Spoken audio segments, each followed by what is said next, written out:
करना पड़ रहा है। मध्य प्रदेश में पिछले एक हफ्ते से ऑक्सीजन की कमी है, फिर भी सीएम शिवराज सिंह चौहान व्यवस्था ठीक होने का दावा करते रहे हैं। अधिकारी कमी को मानने से इनकार करते रहे हैं और निजी सरकारी अस्पताल में हालात बेकाबू होते जा रहे हैं।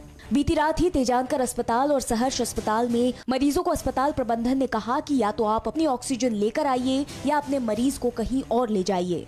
आरडी गार्डी मेडिकल कॉलेज में भी सुबह 4:30 बजे ऑक्सीजन खत्म होने के अलार्म पर सांसें फूल गईं। देश में ऑक्सीजन सिलेंडर्स की कमी के बीच केंद्र सरकार इसके इंपोर्ट पर काम कर रही है, तो मुकेश अंबानी भी मदद के लिए सामने आए हैं। सबसे बड़ी संकट की घड़ी में देश के सबसे अमीर कारोबारी मुकेश अंबानी मदद के लिए सामने आए हैं। मुकेश अंबानी ने कोविड मरीजों की मदद के लिए एक अच्छी पहल की है। अंबानी की रिलायंस इंडस्ट्रीज लिमिटेड जामनगर ने अपनी 2 तेल रिफाइनरी से महाराष्ट्र में ट्रकों से 100 टन ऑक्सीजन पहुंचाई है। महाराष्ट्र सरकार में पीडब्ल्यूडी मंत्री एकनाथ शिंदे ने इसकी पुष्टि की है। भारत इस समय कोरोना वायरस की दूसरी लहर की चपेट में है और ऑक्सीजन की कमी की वजह से संक्रमित मरीजों की बड़ी संख्या में मौत हो रही है। मुंबई इस समय कोरोना का एपी सेंटर बना हुआ है, जहां मुकेश अंबानी का घर और रिलायंस का मुख्यालय है। वहीं कोरोना पर एक और बड़ी खबर आई है। ऑक्सीजन की कमी दूर करने को लेकर सरकार का बड़ा फैसला।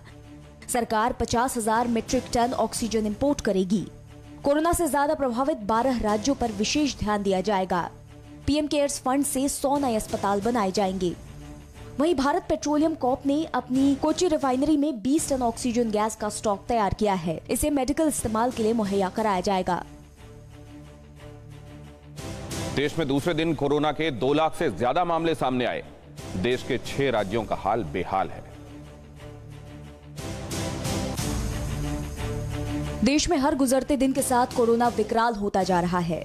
दूसरे दिन भी चौंकाने वाले आंकड़े सामने आए हैं। देश में पिछले 24 घंटे में कोरोना के 2,17,353 नए केस सामने आए। पिछले 24 घंटे में देश में 1,185 लोगों की कोरोना से मौत हुई। देश में कोरोना के सक्रिय मरीजों की संख्या 15,69,743 पहुंची। देश में कोरोना से मौत का कुल आंकड़ा पहुंचा 1,74,308। देश के 6 राज्यों में हालात बद से बदतर हो गए हैं। आपके सामने इन 6 राज्यों के आंकड़े हैं। महाराष्ट्र में 61,695 नए केस, उत्तर प्रदेश में 22,339 नए केस, दिल्ली में 16,399 नए केस, छत्तीसगढ़ में 15,256 नए केस, कर्नाटक में 14,738 नए केस और मध्य प्रदेश में 10,166 नए केस। हर दिन 80 से 82% नए मामले महाराष्ट्र, उत्तर प्रदेश, दिल्ली, छत्तीसगढ़, कर्नाटक, मध्य प्रदेश, केरल, तमिलनाडु, गुजरात और राजस्थान में देखने को मिल रहे हैं। इनके अलावा हरियाणा, पंजाब, तेलंगाना, उत्तराखंड, आंध्र प्रदेश और पश्चिम बंगाल में भी कोरोना वायरस के मामले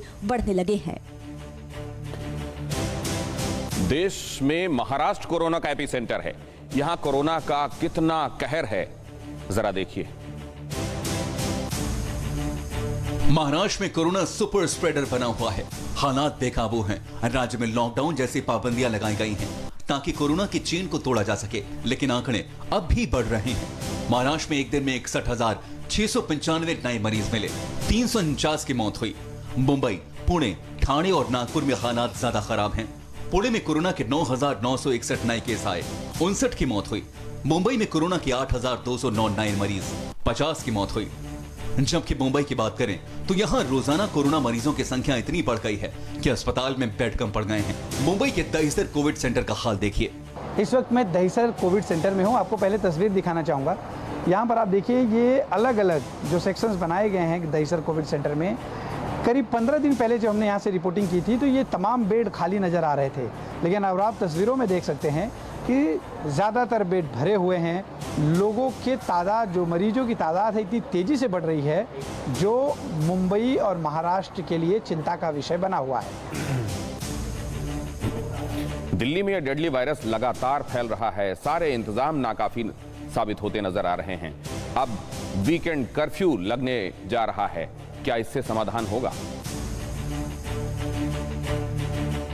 राजधानी दिल्ली में कोरोना के मामले हर रोज नए रिकॉर्ड बना रहे हैं। हर नए दिन के साथ कोरोना के मामले और मौतों की संख्या में बढ़ोतरी हो रही है। ऐसे में दिल्ली के सामने मुश्किलों का पहाड़ खड़ा हो गया है। दिल्ली में पिछले 24 घंटे में 16,699 नए केस आए। पिछले 24 घंटे में 112 लोगों की मौत हुई। पॉजिटिविटी रेट 20.22% पहुंच गया। दिल्ली में आज से वीकेंड लॉकडाउन लग गया है। रात 10 बजे से सोमवार सुबह 6 बजे तक लॉकडाउन है। मॉल, जिम, स्पा, ऑडिटोरियम सब बंद हैं। जरूरी सेवाओं और शादी समारोह के लिए कर्फ्यू पास दिया जा रहा है। सिनेमा हॉल को 30% क्षमता के साथ इजाजत दी गई है। अब इन 3 तस्वीरों को देखिए। कोरोना से हाहाकार मचा है। इस पर देखिए दिल्ली कितनी तैयार है। बैंकेट हॉल कोविड सेंटर बन गए हैं। रेलवे कोच में आइसोलेशन सेंटर बनाया गया है और डीआरडीओ का 500 बेड का अस्पताल एक बार फिर तैयार है। राजधानी दिल्ली में लगातार बढ़ रहे कोरोना के मामलों को देखते हुए डीआरडीओ एक बार फिर अपने अस्थायी सरदार वल्लभ भाई पटेल कोविड हॉस्पिटल को शुरू करने जा रही है। बताया जा रहा है कि दिल्ली एयरपोर्ट के पास इस हॉस्पिटल को जल्द ही तैयार कर शुरू कर दिया जाएगा। कुंभ से चौंकाने वाली तस्वीरों और 2 महामंडलेश्वर को कोरोना होने के बाद 2 अखाड़ों ने बड़ा फैसला किया है। उन्होंने वक्त से पहले कुंभ की समाप्ति का ऐलान कर दिया है। कुंभ के शाही स्नान में जिस तरह साधुओं का सैलाब उमड़ा, उसने पूरे देश को डरा दिया। जमकर सोशल डिस्टेंसिंग की धज्जियां उड़ाई गई। इस बीच निरंजनी अखाड़े ने बड़ा फैसला लिया है। निरंजनी अखाड़े ने कुंभ समाप्ति का ऐलान किया है। निरंजनी अखाड़े के साथ आनंद अखाड़े ने भी तमाम साधु संतों से हरिद्वार छोड़ने की अपील की है। हम दोनों आचार्यों ने बैठ करके यह तय किया कि हम इस कुंभ के इस 2021 महाकुंभ का जो काल है, उस काल की विषम परिस्थिति को देखते हुए 17 तारीख को हम अपनी छावनी को विराम देंगे। दोनों अखाड़ों के महामंडलेश्वर ने ऐलान कर दिया कि रविवार तक वो अपनी छावनी हटा लेंगे और 27 अप्रैल को आखिरी शाही स्नान में सिर्फ कुछ ही साधु हिस्सा लेंगे। जितने भी संत हमारे अखाड़े के संत है, महंत है, भक्त है, मैंने सबसे हाथ जोड़ के निवेदन किया हुआ है कि आप तुरंत जो है हरिद्वार को खाली कीजिए, अपने अपने स्थानों की आप निकल जाइए। 30 साधु कोरोना पॉजिटिव पाए गए हैं। दूसरे से तीसरे शाही स्नान तक कोरोना संक्रमितों की संख्या 1821 हो गई है। जिन गरीब मजदूरों ने पिछले साल बेहद बुरे दिन देखे, अब वो ऐसे दिन दोबारा नहीं देखना चाहते। लिहाजा शहर शहर, रेलवे स्टेशन और बस अड्डों पर हजारों की भीड़ जमा है। जिस तेजी से कोरोना वायरस ने अपने पैर पसारने शुरू किए हैं, ठीक उसी रफ्तार से दिल्ली से लोग अब अपने घरों के लिए पलायन करना भी शुरू कर चुके हैं। आनंद विहार की तस्वीरें मैं दिखाता हूं आपको। मेरे ठीक सामने रेलवे स्टेशन है। रेलवे स्टेशन से लोग निकल रहे हैं। जो भी परिवार के साथ यहाँ पर हैं या अकेले भी हैं, सबके हाथों में उनके बैग्स हैं, यानी पूरी तैयारी है। लोकमान्य तिलक टर्मिनस के सामने भीड़ लगी हुई है और ये जो मजदूर हैं, इनके पास टिकट नहीं है या क्या प्रॉब्लम है, ये गांव अपने नहीं जा पा रहे हैं। इनसे हम जानने की कोशिश करेंगे। आप टिकट के लिए ट्राई किए, क्या बोल रहे हैं आप? टिकट के लिए ट्राई किए और ये टिकट तो मिला नहीं। टिकट तो 2 महीने से बुक है और अभी जो ट्रेन चल रही है उसमें लोग बोल रहे हैं कि 1000 रुपये दो बैठाते हैं, उसके बाद 1000 रुपये दे के अगर बैठते हैं तो फिर टीटी आके फाइन मारते, तो पैसा इंसान कहाँ से देगा? जो काम किया हुआ है वो पैसा तो मिल नहीं रहा है। थोड़ा सा पैसा मिला। अभी इधर आया हूँ तो इधर सुबह से कोई बोल रहा है 1000 रुपये दो, मैं अंदर लेके जाता हूँ और जो 1000 रुपये दे रहे वो बिंदास अंदर जा रहे, और जिनके पास पैसा नहीं वो इधर बैठे हुए हैं सब। और कोरोना के बढ़ते मामलों के बीच यूपी में बड़ा फैसला लिया गया है। सीएम का रविवार को साप्ताहिक बंदी का निर्देश है।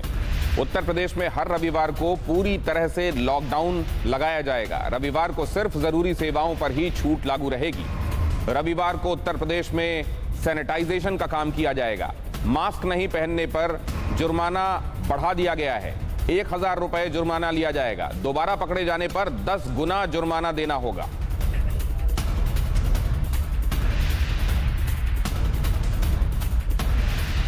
छत्तीसगढ़ में कोविड नियमों का उल्लंघन करने वालों से पुलिस अलग तरीके से निपट रही है। उनसे उठक बैठक लगवाई जा रही है। ये वो महानुभाव हैं जिन्होंने कोविड प्रोटोकॉल तोड़ा है। आप लोग इनके साथ लग जाइए। आप लोग छत्तीसगढ़ में एक और कोरोना की भयावह स्थिति से सरकार परेशान है। पुलिस प्रशासन आम लोगों से घर में रहने की अपील कर रहे हैं, लेकिन लोग हैं कि मानने को तैयार नहीं हैं।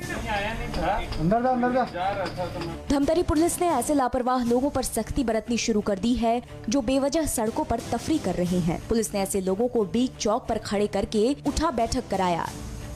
धमतरी जिले में 12 अप्रैल से 26 अप्रैल तक कंप्लीट लॉकडाउन लगा दिया गया है। पूरे शहर में पेट्रोलिंग और बाकी पूरे स्टाफ के द्वारा भ्रमण करके लोगों को समझाइश दी गई कि अपने घरों में रहें और अभी चेकिंग चालू की गई है सभी पॉइंट्स पे तो जो लोग लॉकडाउन का उल्लंघन कर रहे हैं उनके विरुद्ध सख्त कार्रवाई की जा रही है।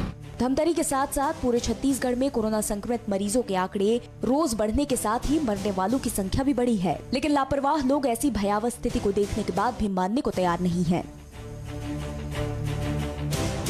आंध्र प्रदेश में कोरोना के केसेस थमने को तैयार नहीं हैं और लोग हैं कि जिंदगी से खिलवाड़ करते जा रहे हैं। ये तस्वीरें डराने वाली हैं। ये तस्वीरें रूह कंपा देने वाली हैं। ये तस्वीरें दुनिया के इतने घातक वायरस का मजाक उड़ा रही हैं। आस्था के नाम पर इंसानों की जिंदगी के साथ ऐसा भद्दा मजाक, त्योहार के नाम पर डेडली वायरस से ऐसा खिलवाड़। इस भीड़ को देखकर बस एक ही ख्याल जहन में आता है, हे भगवान, इनमें से किसी को भी कोविड ना हो, वरना यहाँ ऐसा कोरोना बम फटेगा जिसकी जद में सैकड़ों इंसानी जिंदगियां आ जाएंगी। ये वीडियो आंध्र प्रदेश के अनंतपुरम से आया है। यहाँ लोग पारंपरिक त्योहार मनाने के लिए जमा हुए थे, लेकिन भूल गए कि देश में कैसी बीमारी इंसानों को जकड़ रही है जिसके सामने जिंदगी की कोई पिसात नहीं। आस्था के खेल में होशो हवास खो चुके ये वो लोग हैं जो अपनी ही जिंदगी के साथ खिलवाड़ कर रहे हैं। आप देख सकते हैं यहाँ हजारों लोग जमा हैं। ये गलियारा पूरी तरह खचाखच भरा हुआ है। इतनी भीड़ कि सांस लेना भी मुश्किल, और ऐसे ही हालात में कोरोना वायरस बनता है सुपर स्प्रेडर, लेकिन उसके बावजूद लोग इसे बहुत हल्के में ले रहे हैं। मिर्जापुर में पंचायत चुनाव में एक विधायक ने अपनी पत्नी का नामांकन भरवाया, लेकिन चुनाव लड़ने वाली उनकी पत्नी बेहद साधारण सामान्य ज्ञान के प्रश्नों का जवाब तक नहीं दे पाई। आपकी क्वालिफिकेशन कितना है? ये है जी, पढ़ाई, शिक्षा। अच्छा, ये बताएं कि देश के प्रधानमंत्री और मुख्यमंत्री क्या नाम है?